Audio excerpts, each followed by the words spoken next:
आज इस 30 किलोमीटर में एक भी हॉस्पिटल नहीं है। कभी तुम्हारे नेता ने आवाज उठाने का काम किया अजीजों? नहीं किया। कभी जोसेफ कानून के लिए मुंह नहीं खोल सका, कभी असेंबली में अपने इलाके के लिए हक के लिए नहीं लड़ सका, कभी लोगों के मसाइल के खातिर कभी वीडियो को नहीं डांट सका।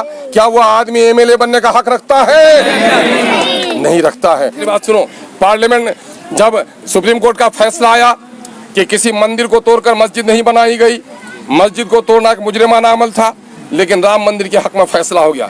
बीजेपी का लोग नाचता जिन गुंडों ने तोड़ा था मीनारे को, लेकिन कांग्रेस का लोग भी नाच रहा था कि नहीं नाच रहा था? जो हमारे मस्जिद के फैसले के खिलाफ नाचे वो हमारे वोट का हकदार हो सकता है? फिर बीजेपी के लोग ईंट पत्थर से बना रहे थे दीवार मंदिर की।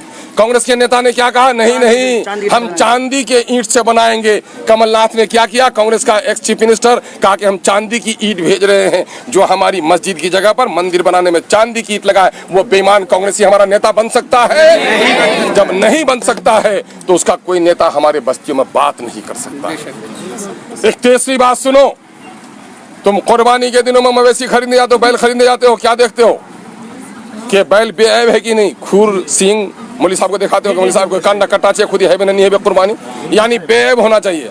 आप बहनी शादी हो जाए तो देखो कान देखो इस, अगर नंगर कटोरा बैल है गोश्त देखो इस, आज जब जोतवार जरूरत हो रहा देखो इस और कान खन देखो इस, अगर मोड़े गल दादो तो जाए कफन की कपड़ा तो लाल लाल कपड़ा देखो, सफेद कपड़ा देखो इस, सफेद कपड़ा।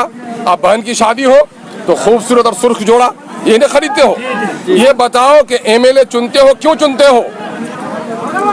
हमको अगर जेड़ा आदमी हाफिज साहब का अगर कुरान शरीफ याद नहीं है मैं खंजार मस्जिद इमाम बनवा सको, तरावी सुनवा सको, नहीं सुनवा सको। जल हाथ ला बेचारा मजबूर हो पोलियो हो गेल तो वार हाथों तलवार दुबो नहीं दुबो ना।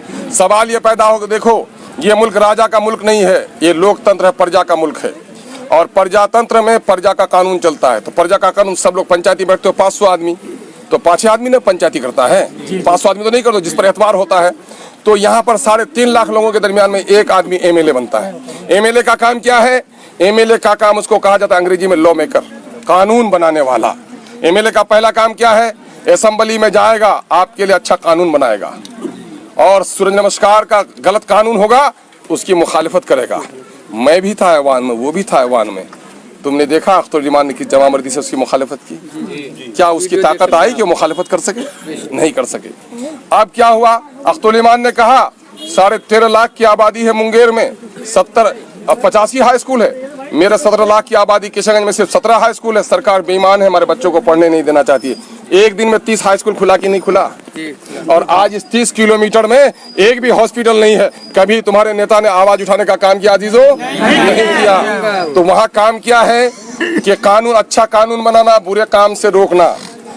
दूसरा काम यह है कि आवाम के पैसे जो जमा होते हैं खजाना में, उससे स्कूल, कॉलेज, सड़क, पुल, पुलिया, नदी का कटाव का काम होना है, वहां से अपने लोगों के लिए हिस्सा लाना। तीसरा काम यह होता है कि बीडीओ, सीओ, कलेक्टर, इंजीनियर जो सरकारी फैसला है उसको जमीन पर उतारना, और वो अगर हमारे लोगों को ठगता है तो उससे लोगों को बचाना। कभी जोसेफ कानून के लिए मुंह नहीं खोल सका, कभी असेंबली में अपने इलाके के लिए हक के लिए नहीं लड़ सका, कभी लोगों के मसाइल के खातिर कभी वीडियो को नहीं डांट सका। क्या वो आदमी एमएलए बनने का हक रखता है? नहीं रखता है। तो मेरे बाबू ये बात सुन लीजिए आप लोग, हमारे बुजुर्गों को। मुझे ये था पहले कुछ लोग लाके लड़का ला तो ठीक छो, बूढ़ा ला जरा सा कांग्रेस बोलो। अल्हम्दुलिल्लाह आप बूढ़ा लो एकदम बिल्कुल कांग्रेस से बागी हैं ये। जब बाप बेटा सबको साथ जाने में तो बस्ती कुंडा सरदार है मामला रोके दो बापा कारो हिम्मत से रुमानी बागी। और फिर मुझको 52,000 वोट दियो, और मैं सिर्फ दोस्तों से कहता हूँ कि एक वोट बढ़ा दीजिए। कितना बढ़ा दीजिए? तो 52 दूना 104, 1,04,000 जिनको वोट आ जाए। और 52,000 वोट देकर जिसने कहा कि अख्तर ईमान मेरा भाई है, और उसको अगर कोई कहे कि वह इच्छा का नीचे, तो ऐसे लोगों का मुंह बंद